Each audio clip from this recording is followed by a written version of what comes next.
Selamat pagi teman-teman di seluruh tanah air, sukses selalu untuk kita, jaga kesehatan Anda. Baik, pagi ini saya ingin membahas, ada pertanyaan, Pak, bagusnya jadi fund manager dulu atau baru jadi trader? Oke, jadi fund manager, Anda nggak perlu jadi trader. Kenapa? Begitu Anda jadi fund manager, Anda mengurus license-nya, Anda sah menjadi fund manager. Anda bisa meng-hire trader seperti saya. Pak, investasi kami di sini, karena fund manager biasanya jago ngitung fundamental, jago ngitung segala macam tentang perusahaan. EBITDA-nya berapa, wah PR-nya berapa, debt equity ratio, jago. 100% jago, tidak diragukan lagi. Tetapi begitu masuk, kok nyangkut lama ya? Bertahun-tahun nggak keluar-keluar, hanya mengandalkan informasi tentang fundamental itu. Nah, biasanya mereka datang, Pak Fir, tolong Pak Fir, saya di-exitin di investasi saya di saham ini. Nah, jadi, fund manager yang tidak memiliki skill sebagai trader nggak masalah, mereka bisa jadi fund manager, karena mereka bisa berteman dengan saya untuk melakukan transaksi harian trading sahamnya yang akhirnya dari buku kelihatan untung, ya. Nah, tapi saya malah justru terbalik. Saya jadi trader dulu. Nah, setelah jadi trader, kemudian saya trading uang saya sendiri. Nah, begitu saya mau trading uang orang, satu, secara aturan saya nggak punya lisensi. Kalau saya lakukan, bisa ditangkap atau bermasalah. Akhirnya saya nggak mau tuh melakukan transaksi itu, ataupun dititipin duit, saya juga nggak mau. Nah, saya kasih jalan tengah lah, Pak, gimana kalau saya jadi penasehatnya aja, ya? Artinya, Bapak yang beli jual deh, saya yang kasih advice, belinya di mana, jualnya di mana. Tapi nggak semua orang mau, kadang malas Pak Fir aja lah yang lakukan, saya malas, ya udah, gini aja Pak, kita bikin aja, Bapak buat aja kuasa amanat transaksi ke saya. Jadi saya ini kayak remiser lah, kalau di sekuritas itu kayak remiser, order jual beli, ada rekamannya, semua lengkap. Lama-lama investornya begitu udah percaya, udahlah nggak Pak Fir, saya malas Pak, Bapak kelola aja semuanya, ya. Daripada pusing, kita joinan aja Pak, kita bikin PT. Akhirnya kita bikin PT berdua. Ya, bikin PT, dan PT itulah yang terus kita lakukan untuk trading, kelola saham tersebut. Nah, lama-lama nilainya makin besar. Waduh, saya kewalahan. Kalau nilainya makin besar kayak gini, saya harus punya lisensi ataupun license. Nah, udah, saya tanggung-tanggung kalau cuma mau ngurus license aset manager ataupun manajer investasi 1.125%, saya confirm pasti saya nggak lulus, pasti nggak lulus. Bahkan saya berani challenge, kalau ada yang bisa kasih saya license manajer investasi dengan proses yang benar, saya ikut ujian, terus saya lulus, saya angkat topi. Karena saya percaya pasti tidak ada yang kasih license itu untuk saya, dan nggak mungkin saya lulus, ya. Jadi saya pikir ya adalah kalau kita hidup tergantung lisensi, ya repot. Saya akan buktikan bahwa hidup itu tergantung pada Tuhan, bukan tergantung pada lisensi. Buktinya tanpa lisensi saya juga bisa hidup gitu. Akhirnya saya belajar, dan teman-teman saya bilang, ngapain ambil di sini, ambil di Malaysia aja, lisensi fund manager, lisensi trust manager, lisensi exchange dan lain-lain, sangat mudah. Once you qualified, you pass. Gak banyak sentimen, gak banyak personal interest. Nah, udah, saya urus aja di sana. Dan alhamdulillah saya memiliki license. Ya, jadi sukses selalu untuk Anda. Happy cuan konsisten. Tentukan pilihan Anda mau jadi fund manager atau trader duluan, sama aja. Ya. Anda jalankan, semoga Anda sukses bisa menjadi fund manager yang besar dan menjadi trader yang hebat. Sukses selalu untuk Anda, doaku selalu untuk teman-temanku untuk menjadi sukses. Happy cuan konsisten.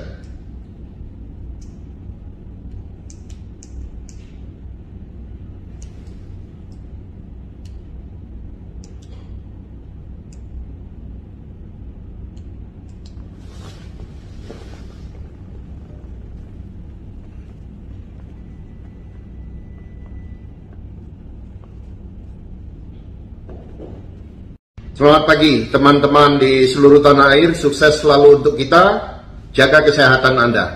Baik, pagi ini saya akan membahas mindset dan mental seorang fund manager. Tentu Anda dari semua setelah menjadi trader sukses ingin mengelola suatu fund yang besar, atau biasa di dalam asset management, asset under management itu berapa? Apakah Anda udah mengelola 10 miliar, 100 miliar, tentunya akan berkembang. Tentu itu harapan seorang trader. Dulu juga saya seperti itu. Mulai dari mengelola 5 juta, kemudian 10 juta, lama-lama naik menjadi 30 miliar, lama-lama naik menjadi ratusan miliar, dan sekarang menjadi triliunan. So, bagaimana mindset seperti itu yang diharapkan? Baik, seorang fund manager, selain memiliki skill trading ataupun bertransaksi di instrumen-instrumen pasar modal, tentu harus punya mental yang kuat. Pertama, mental mengelola fund itu harus growth. Jadi setiap tahun tuh harus kelihatan growth-nya. Sekarang naik berapa persen, tahun depan naik berapa persen. Kemudian apakah tipenya direct investment ataukah investment portfolio? Ya, jadi karena investor di luar sana banyak, beda-beda. Ada yang mau return sekian, ada yang hanya mau di buku saja, tapi tidak direalisasikan, ya. Jadi kelihatan di bukunya bagus, tapi tidak direalisasikan. Hanya ada juga yang direct investment dan mau hanya simpan dan untuk lama dan lain-lain. Jadi kita sebagai fund manager harus memberikan knowledge kepada klien kita.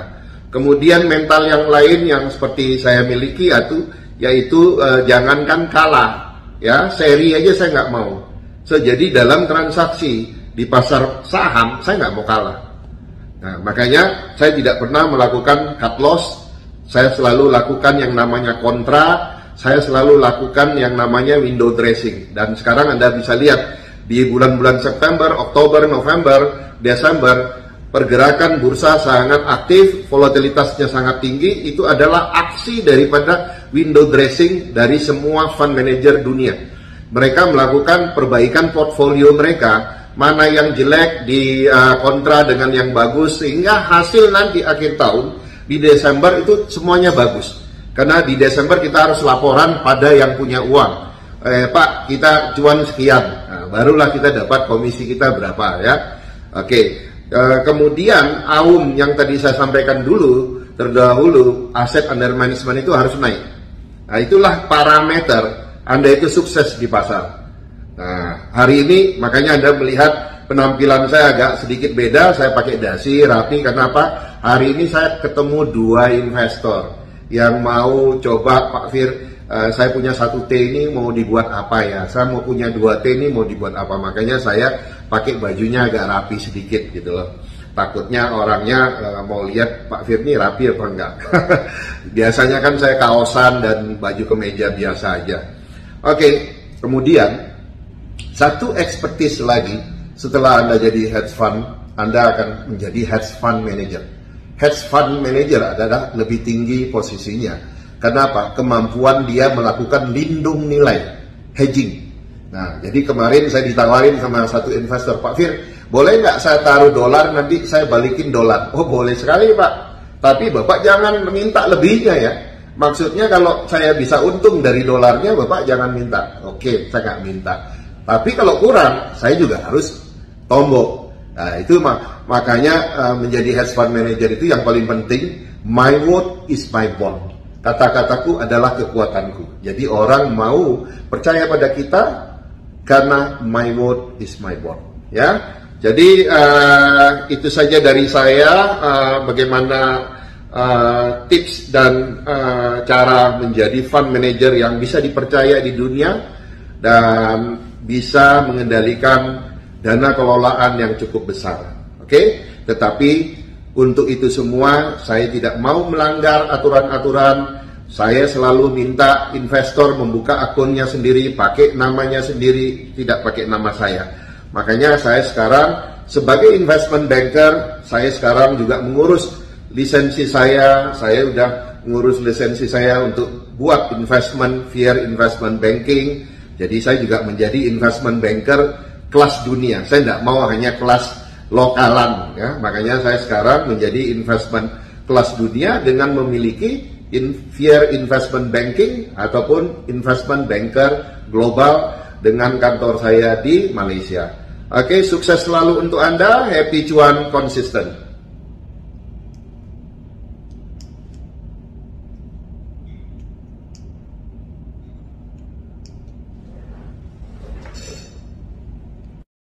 Selamat pagi teman-teman di seluruh tanah air, sukses selalu untuk kita, jaga kesehatan. Baik, sekarang lagi heboh Garuda Indonesia, ya. Anda selaku follower lama saya yang setia, tentu pernah lihat postingan saya tentang Garuda Indonesia. Saat Garuda Indonesia mengalami kondisi yang kurang baik, bahkan hancur-hancuran, kira-kira 99% orang di negara ini semua sudah pesimis, semua sudah negatif dengan Garuda Indonesia. Saya orang pertama yang posting di Instagram saya dengan tag Save Garuda. Kira-kira saya pulang dari luar negeri, saya langsung ditunggu oleh Pak Menteri Perhubungan waktu itu, Pak Budi Karya, bertemu. Gimana kok bisa diselamatkan? Bisa, Pak. Saya kasih beberapa tips-tips. Dan nggak lama kemudian Garuda Indonesia sehat, bahkan bisa untung. Dan sekarang sudah mulai masuk dalam proses mau merger dengan Citylink dan Pelita Air. Ini yang namanya dealing with ambiguity. Dealing dengan ketidakjelasan, dengan ketidakpastian. Apakah Anda mempunyai intuisi ataupun ketajaman mata batin, baik didasari oleh tentunya fundamental yang ada, ataupun teknikal, ataupun dari sisi faktor yang lain. Tidak semua orang memiliki skill ataupun yang biasa disebut core kompetensi dealing with ambiguity. Nah, sekarang setelah semua melihat Garuda Indonesia mulai sehat, mulai positif, mulai ke depannya cerah, wah semua mulai ngomong, ikut-ikutan ngomong. Padahal waktu dulu, bangkrutkan aja, bubarkan saja, tutup aja. Seolah-olah mereka itu nggak tahu bahwa Garuda Indonesia itu adalah national carrier flag. Artinya itu harga diri kita di situ. Masa semua airlines bisa untung, Garuda Indonesia nggak bisa untung? Pesawatnya penuh terus, full terus. Nah, alhamdulillah di bawah Pak Erick Thohir semuanya bisa direview dan dibuat menjadi lebih baik lagi. Dan saya harapkan BUMN lain yang juga masih minus juga bisa kita duduk, bisa kita bahas, bisa kita kerjakan untuk menjadi entity yang profit. Ya, bisnis ini hanya untung dan rugi kok. Kalau untung, lihat kenapa bisa untung. Parahnya kita itu kalau udah untung lupa kok bisa untung ya. Kayak dapat jackpot, kayak dapat lotre. Saya dulu pernah tahun 2017-2018 ketemu dengan salah satu perusahaan besar. Saya bilang sama dia bahwa kamu 2 tahun lagi bangkrut kalau kamu nggak benahi ini semua. Loh kok bisa? Gearing ratio kamu udah nggak wajar, semua udah nggak wajar, ya. Jadi saya kasih nasihat, malah dia marah orang saya. Terus nggak berteman lagi, tersinggung. Mana bisa perusahaan besar yang produknya dibeli 30 negara di luar negeri, ekspor dan lain-lain, omong kosong. Kemarin udah bangkrut, men. Bangkrut. Ya duit kalau dihabisin kayak gitu terus ya habis ya. Begitu COVID datang nggak bisa merayap aja udah nggak bisa, sekarang bangkrut.